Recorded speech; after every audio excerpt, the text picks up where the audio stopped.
Hello, everybody, and welcome to Mrs. G's Storytime. We are reading Where the River Begins by Patricia Sangen with permission of Moody Publishing Company, and we are reading Chapter 14, The Swan.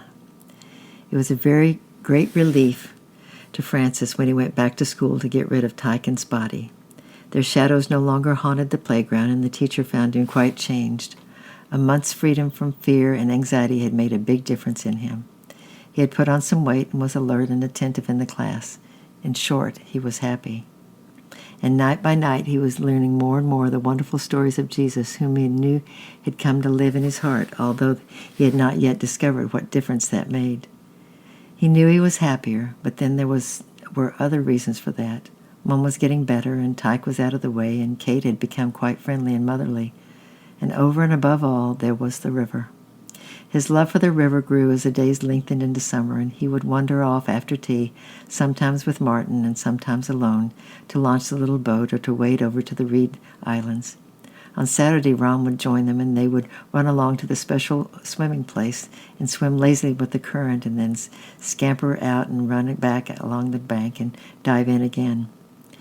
Martin and Chris, who had lived all their lives by the river, sometimes wondered why Francis found it so exciting, and would go off and do something else. But Francis spent nearly all of his spare time in, on, or by the river. He woke one morning because the sun was shining right through the open window into his face. It had just appeared over the rising wheat fields, and Francis knew that it must be very early, too early to wake Martin. He stuck his head out far out and looked around. When the cows were not stirring, yet another bird in Worcestershire seemed to be fluking and twittering and caroling in the apple trees. He thought that if he went very quietly into the yard, he might see them all sitting in rows. He slipped on his clothes and his sandals, and he let himself out the front door. He could not see the birds, and yet they were all around him in the lilac and the apple boughs. The yard lay in shadow, and the grass was cold and heavy with dew and cobwebs. The mist still lay on the river, tangled in the alders and weeping willows. Everything looked strange and mysterious, and Francis walked very softly, almost as though he were afraid to disturb the unawakened world. He ran along the bank as fast as he could because he wanted to go a long way. No one would mind his being late for breakfast on Saturday, but he might not be too late because Ron was coming. The sun soon caught up with him, stealing down across the fields, turning the dew to silver, setting the buttercups alight and scattering the mist. The shadow of the trees lay across the river, and he thought he could run for a long, long way past where the streams met and not turn back until he reached the bridge in the next village. He had never been further downstream than that before. But the morning was so bracing and the sunshine so golden that he seemed to reach the bridge in no time, running all the way because he felt so strong and light, and the church clock rising above the yew trees always pointed to 7 o'clock. He would run on and on, farther than he'd ever been before, and find out where the river went next. The countryside seemed wilder beyond the bridge, and the river was mostly hidden by the thick hazel bushes. Woods came down almost to the banks, deep woods where the ferns had sprung up above the dying bluebells, and the cockatoos called incessantly. He was thinking of turning back when suddenly the banks receded. The river broadened, and he found himself in a reedy, shallow place with little gravel beaches and marshy backwaters where the rushes grew. It was an interesting place where the gnats danced on the surface of the water and the first swallows skimmed the pools. He sat down under a weeping willow, for the morning was already hot, and looked about him.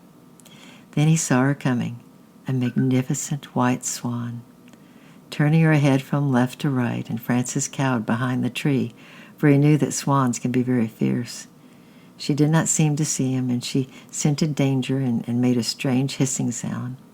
And then she floated to the edge of the current in among the reeds, walking across the beach and into the backwater. Francis crept from his hiding place and lay flat on the grass and peeped over the edge of the bank. And there was a nest, roughly built in the hollow in the rushes, and on the nest lay 4 green-white eggs. Francis was thrilled. He had found it, he alone, the nest that Martin had so often talked about. He wanted one of those eggs more than anything else in the world, so at that moment, but no one need know. They would think it was a terrible crime at the farm to take a swan's egg, but he need not tell them. He could hide it under his clothes in his drawer, and on Monday he would take it to school and show his friends. It was a wonderful, rare thing to find a swan's nest, but unless he took the egg, who would ever believe him? Of course he would have to wait till the swan moved, and she was now sitting firmly on her nest.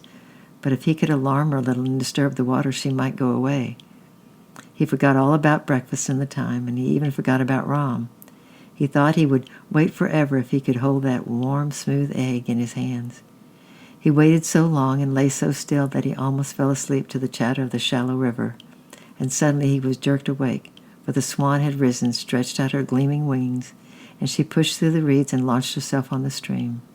Just a little wiggle there, and he would seize that egg. But while he was actually stretching out his hand, something happened. He knew it was wrong, and he suddenly did not want to do that. And that was a strange feeling, for he had never minded doing wrong before, if it was something he wanted to do badly. It was such a queer feeling that he drew back his hand and lay looking at the swan and thinking how beautiful she was. And suddenly he discovered he cared about that swan, and he did not want her to come back and find her egg gone. And that was strange, too, because he had never been minded hurting animals before. He wanted to come back himself and share her joy and watch the eggs hatch into the nestlings and show them to Martin and Chris and Ram. He got up and started running in the direction of home, knowing that he was different and wondering what happened to him.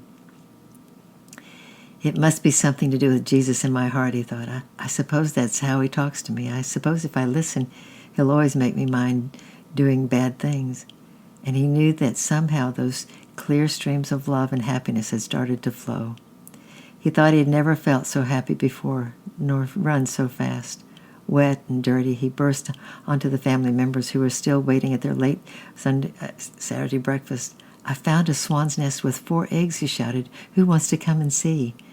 Everybody wanted to see it, so they took a picnic lunch to the place, and Mom and Dad bringing the food in the car and the children walking. It was a glorious sun-drenched day, and Francis's happiness overflowed as he led them one by one to the backwaters and the reeds. And late that evening, when Ram had gone home, Auntie Allison found him sitting quietly on the steps, stroking Whiskers. You're getting like your namesake," she said, sitting down beside him. "You and your nest and your cat." "Who's my namesake?" asked Francis. "Don't you know? It's a beautiful name. Francis of Assisi. Lived about 700 years ago in Italy. He loved birds and other wild animals so much he used to go out into the fields and preach to them. They say that they all used to come close to him and listen. I don't believe it. How can birds listen? I don't expect they did, but it looked like it, and the people in those days believed it.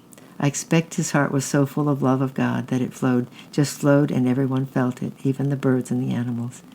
Like you said, like rivers flowing out. Will you show me that book tomorrow?" "Yes, I'll find the parts you'll understand. Now come in, it's bedtime."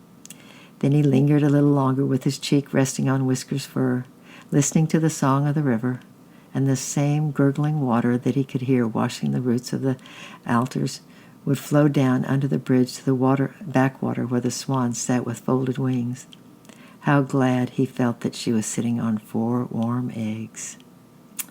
And tomorrow we'll read chapter 15. It is the last chapter before we start the next book, and it is called The Homecoming. I love you, and I'm praying for you, and I'm really enjoying reading this book to you, and I hope you're enjoying it too as well. Lord bless you, and we'll see you tomorrow. Bye-bye.